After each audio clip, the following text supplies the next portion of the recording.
Beleza, vamos lá. Vamos para a questão 18. Estou gravando. Na questão 18, ele traz assim, um canil, eu aqui enfatizei as questões importantes que vocês vão ter que, quando vier a questão, quando vier a pergunta, enfatizem essas questões, tá?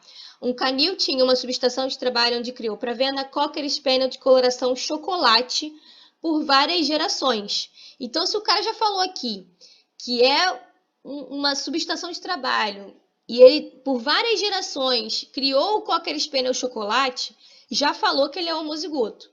Várias gerações, linhagem pura, lembra? Cruzamento, endocruzamento, e aí, né, por várias gerações, só ter aquele mesmo fenótipo? Então, homozigoto. E tinha um outro canil que só criava Cocker Spaniel vermelho, outros homozigotos, tá? Eles foram unir os negócios deles e fizeram a ideia era ter uma criação mista. E aí eles acharam que cruzando o chocolate com o vermelho eu teria filhotinhos vermelhos e chocolate. Mas eles cruzaram o chocolate com o vermelho e deu uma prole inteiramente, ou seja, 100% da prole deu preta, com a coloração preta, tá? Então aí, homozigoto, tive um heterozigoto aqui. Tive um heterozigoto que já não é nem vermelho nem chocolate, é preto. Até aí, muito parecido com o anterior, a não ser o fato de não ser intermediário, né? Mas muito parecido com o anterior. Ok. E aí, os machos e fêmeas da pelagem preta, né, foram cruzados uns com os outros. Então, peguei a minha F1, cruzei ela com ela mesma, tá? E aí, sim, teve a linhagem mista. Né? O que aconteceu nesse cruzamento da F1? Tivemos uma F2 em que eu tive 195 cachorrinhos pretos, 70 vermelhos, 62 chocolates e ainda teve 21 de uma outra cor, que ele chamou de lima. Então, apareceu uma outra coloração. 4 fenótipos. Um fenótipo que não tinha nem aqui e nem nessa F1. Tá? Já ficou um pouco diferente da anterior. Aí ele quer que você explique a genética dessa coloração, criando símbolos para os genes e genótipos relacionados aos fenótipos descritos, tá? Então vamos pensar primeiro se fosse um gene só, porque é o mais simples, né? Se fosse um gene só, como foi o caso do anterior, fosse o gene A, eu teria, por exemplo, azão é vermelho, azinho é chocolate. Cruzei um com o outro, tive 100% azinho preto. O azinho é heterozigoto preto. Cruzei um com o outro, azinho com azinho, eu poderia ter uma proporção fenotípica, ó, né? Contando os genótipos. Teria 1 para 2 para 1. Essa seria uma possibilidade. Não uma dominância incompleta, talvez uma codominância, e aí tem um fenótipo distinto, né? Mas não foi o caso. Eu não tive 1 para 2 para 1 de vermelho, preto e chocolate, porque eu ainda tive uma quarta cor. Se vocês forem tentar ver aqui, vocês vão ver que não é essa a proporção que a gente teve. Então, não foi o que aconteceu, tá? Um gene tá furado. Mas e se forem 2 genes? Os genes A e B, por exemplo, tá? Se forem 2 genes, o nosso preto é o nosso heterozigoto. A gente já sabe que um é homozigoto, o outro também é homozigoto, seja para 1, para 2, né, genes. E eu tive a nossa 100% heterozigota lá. Então, esse nosso preto, ele seria azinho, bezinho. Seria heterozigoto para 2 genes. Quando eu cruzar um com o outro, aí a proporção fenotípica vai depender da interação gênica.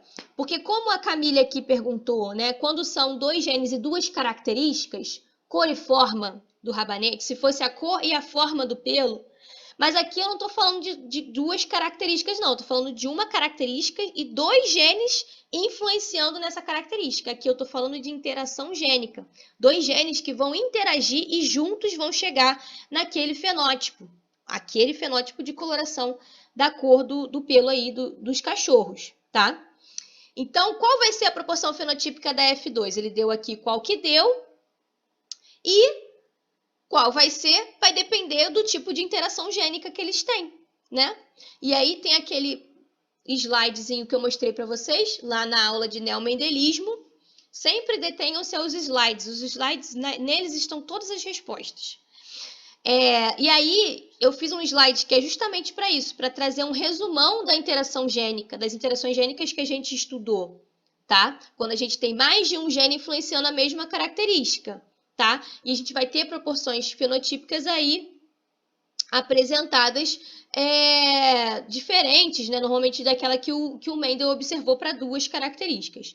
Então, a gente tem, por exemplo, o tipo de interação na mesma via bioquímica 9:7, né? Seria 9:7, 9 desse fenótipo A, Azão alguma coisa, Bzão alguma coisa, para 7 de todos os outros possíveis genótipos, né? Lembra que aqui, quando são dois genes que a gente está analisando, são um total de 16 sempre, tá? 9 mais 7, 16. 9 mais 3 mais 3 mais 1, 16.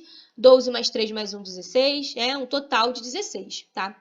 E aí tem as interações gênicas que a gente estudou. Interação na mesma via bioquímica, interação não epistática, que aí seria 9:3 para 3:1, 4 fenótipos. A epistasia dominante, 3 fenótipos, e a epistasia recessiva, 3 fenótipos, tá? Então, vamos ver qual a proporção que deu, né? Vamos fazer o cálculo da proporção. 195 pretos, 70 vermelhos, 62 chocolates e 21 lima. O total é 348. Se quiser fazer pela regrinha de 3, imagina em um total de 16, quanto que eu tenho em cada um ali, né? E aí, quando vocês fizerem a conta, vocês vão chegar em aproximadamente 9,28, 3,3, 2,95, enfim, né? O que a gente consegue observar aqui? 9, 3, quase 3, e 1. 9 para 3 para 3 para 1, tá? Que é justamente a interação do tipo não epistática, né? No tipo não epistática, né, a gente tem 9 daqueles que são os duplos heterozigotos, né? Na verdade, daqueles que têm duplamente, né, os alelos dominantes, Azão alguma coisa, Bzão alguma coisa, os duplo heterozigotos inclusos, que são os pretos, que a gente já sabe que são os pretos, os heterozigotos, duplo heterozigotos são os pretos. Então, justamente esses que tem que dar aqui próximo de 9, foi o que aconteceu, né? Aqui, 9 dos pretos, para 3 vermelhos, para 3 chocolates, para 1 do lima, tá? Então, o vermelho e o chocolate, o que acontece? No caso do vermelho ou do chocolate, a gente tem um dos genes vai estar ali com o duplo recessivo e o outro tem um dominante, pelo menos. Um dominante, azão, ou azão aqui. O vermelho ou o chocolate. No outro caso, né, vai ser para o outro gene. Aí, no caso aqui, ele tem pelo menos um dominante para o gene B e totalmente recessivo para o gene A. Essas letras, essas denominações, vocês podem colocar a de vocês, tá?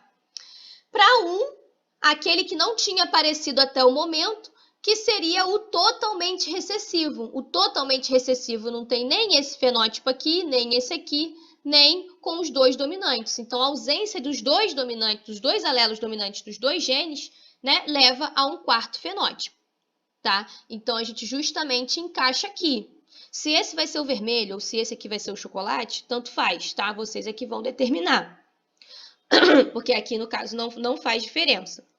Quando você tem minimamente o dominante de um gene e quando você tem minimamente o dominante do outro gene. E aqui, totalmente recessivo, e aqui tendo minimamente dominante para os dois genes, tá? Assim, né, explicar a genética da diferença de coloração. Explicar ali que você tem uma interação gênica de dois genes e eles estão interagindo de forma não epistática. Criar os símbolos lá, falar, olha, tal alelo, tal gene, tal, são dois genes, esses dois genes aqui.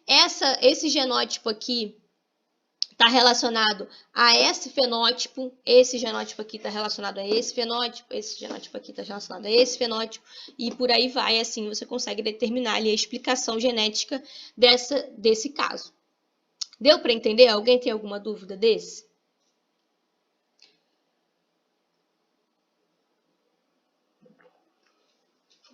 Vamos passar para o próximo? Beleza. Vamos lá. O próximo também muito parecido com os anteriores. Eu botei eles logo no início para a gente poder conversar de todos e todos a mesma ideia. Não vou nem falar muito desse. Aqui, a gente tem, né, duas linhagens homozigóticas de abóbora, uma branca. Já falo que é homozigótica, já para ajudar vocês. Posso não falar e vocês terem que, né, deduzir, como a gente viu nos casos anteriores. Uma branca e outra verde, resultou uma F1 100% de abóboras brancas, tá? A gente já vê aí uma dominância acontecendo. Ela teve o mesmo fenótipo de uma das parentais. Algum tipo de dominância já está acontecendo aqui. Mas se fosse para um gene só, né, novamente, quando eu cruzasse e tivesse a minha F2, eu não teria 3 fenótipos, tá? E aí a gente tem 3 fenótipos na F2. Branca, verde, surge um outro fenótipo que é de amarela, tá? Que não está aqui na parental, com a sua proporção, tá? Então, a pergunta vem falando, sabendo que a variação de cor, já dou a dica, está relacionada a uma interação entre 2 genes, posso não dizer e querer que vocês deduzam.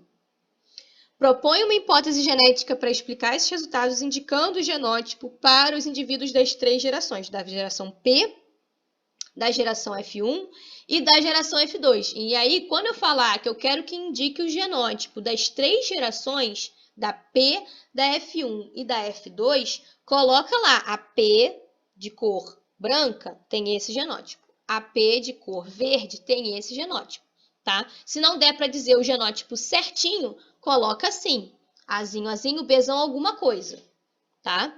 Não der para dizer certinho, coloca até com o maior nível de detalhamento possível, tá? E aí eu digo, já dou uma ideia, né, de que é uma interação e já pergunto se tem evidência de epistasia e se é dominante ou recessiva. Essa evidência dessa epistasia, se ela seria dominante ou seria recessiva, tá?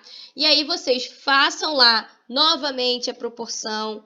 Podem fazer para 16, já tá sabendo que é a interação de 2 genes. Pode fazer para um resultado total uma regrinha de 3 para 16, ou podem tentar fazer a razão. Aqui nesse caso a razão funcionaria.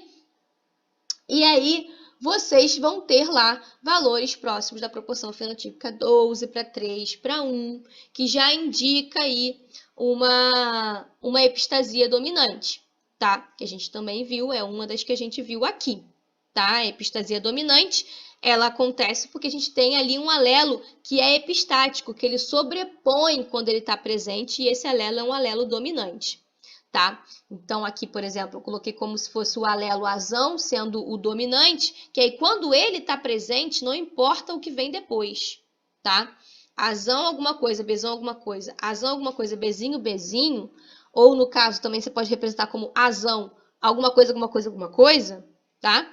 Tem o azão, minimamente, vai ser branca. Por isso que ela domina mais, né? Por isso que ela apareceu lá na F1, né? Quando não está presente o azão, aí você permite aparecer, né? Quando está ausente o alelo epistático, você permite aparecer o outro fenótipo dominante relacionado com outro gene, tá? E quando está ausente também esse alelo dominante do outro gene, aí você tem um outro fenótipo, que no caso é o verde, tá? E aí eu quero que determine, ó, os genótipos da F2 botei aqui. Bote o da F1 também, tá? Quem é a F1 duplo heterozigoto, ok, mais fácil. E bote o fenótipo da linhagem P, tá? Pensem que se eu tenho que ter azão, azinho, bezão, bezinho aqui, a verde tem que ser o quê? A verde é totalmente recessiva. Então, ela é azinho, obrigatoriamente ela é azinho, azinho, bezinho, bezinho. Então, do outro lado, tenho que ter quem para eu ter o 100%? Azão, azão, bezão, bezão. Ok. Nem sempre vai ser assim, tá? Nem sempre vai ser totalmente dominante, totalmente recessiva. Nesse caso aqui, se vocês forem parar para pensar, o chocolate e o vermelho, que são homozigotos, tá? Eles são homozigotos para os 2 genes. Mas, ó, o vermelho, no caso aqui, o parental, vai ter que ser, como eu coloquei aqui, né? Como eu determinei, seria azão, azão, bezinho, bezinho. E o chocolate seria azinho, azinho, bezão, bezão, necessariamente, para poder cair lá no 100% azão, azinho, bezão, bezinho na F1, tá?